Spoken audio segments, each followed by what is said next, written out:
Do you know the feeling where you lock eyes with your kid and you're like, I will not back down? And you know they're thinking the exact same thing and you're like, how do I take the high road while still establishing my dominance? It doesn't have to be that way. Welcome to Worldly Families. I'm Justine Janae. Traveling to over 40 countries and living abroad has opened my eyes to new ways of being and doing. I'm all about helping you expand your horizons so you can live and parent more intentionally and more joyfully. In this video, we'll be diving into chapter 6 of the Danish Way of Parenting. N is for No Ultimatums.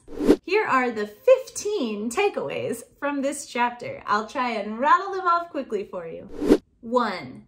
Distinguish the behavior from the child. There really aren't bad kids. There's just bad behavior. 2. Avoid power struggles. As the authors say, always think win-win, not how can I win. 3. Don't blame the child. This is a great thing to practice in life in general, but take responsibility for your part in whatever happened and think about what can I do better next time. 4. Children are inherently good. It's kids' job to push boundaries and test the limits. It's not sinful or manipulative or evil or anything like that. It's just part of growth and development. 5. Teach your children. Children need guidance and nurturing and support and to be taught.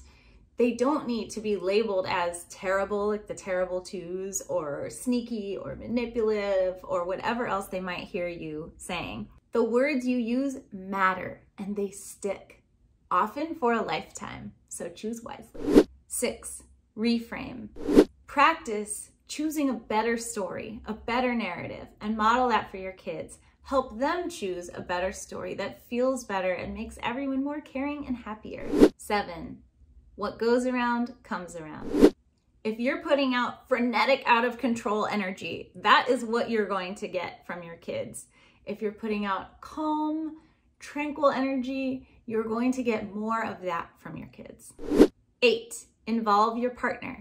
Studies show that when you have one parent using an authoritative style rather than a permissive or authoritarian style, that greatly benefits the child. 2 parents being authoritarian is even better. 9. Check your ultimatums. It's a helpful exercise to actually write down what are the ultimatums that you've heard yourself say or that you say on a regular basis. And then think back, are those things that my parents said? How can I change that habit and insert something else instead of that ultimatum that will be more productive and will feel better for everyone? 10. Think of your child's age. Children are not just tiny adults. They are going through different stages of development and they're capable of different physical and emotional experiences and skills at each different stage. So keep that in mind when you're thinking about what you expect from your kids. 11. Accept all kinds of feelings. When you accept your children's emotions, whether they're in the mood you want them to be in or not, whether they're in the mood that other people think they should be in or not, accepting their emotions helps children learn self-acceptance. It puts less of a big deal on it, and it helps them get good at self-regulation. 12. Protest is a response. When we view protest as a way of communicating a response to something or as a sign of growing independence, it can be, let's just call it as it is, less annoying. 13. Put bad behavior in context. Think about changes that may be happening in your family or in your child's life, maybe at school or elsewhere, that could be contributing to this bad behavior. Don't take it just as face value, like, where did this come from? But if you think about a broader context that might be stressing your kids out, that can help you figure out the root causes of this bad behavior and help you really be there for your children instead of just disciplining them. 14. Know what makes you snap. It's really important to develop the self-awareness so you know exactly what you need, whether it's a certain amount of sleep, a certain amount of exercise, what your triggers are. For me, kids touching my face or just even having their fingers or hands or feet or whatever right by my face, can't handle it. And everybody knows that now. There is a space bubble around mama's face. that you do not invade without consent.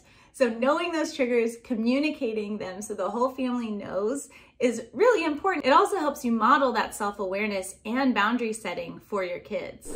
15, show that you listen. Rather than saying a flat out no to a request, use active listening to show that you were listening. Restate the request in your own words and then explain why that's not possible right now. Love this quote from the book. The authors write, "Teach respect, be respectful, and you will be more respected." I would really love it if you comment below letting me know which of these tips is your favorite and if you have any more on the no ultimatums front. Also, please like and subscribe and click the bell to be notified every time I release a new video. Thank you so much for watching. I hope you make it a great day and I will see you in the next video.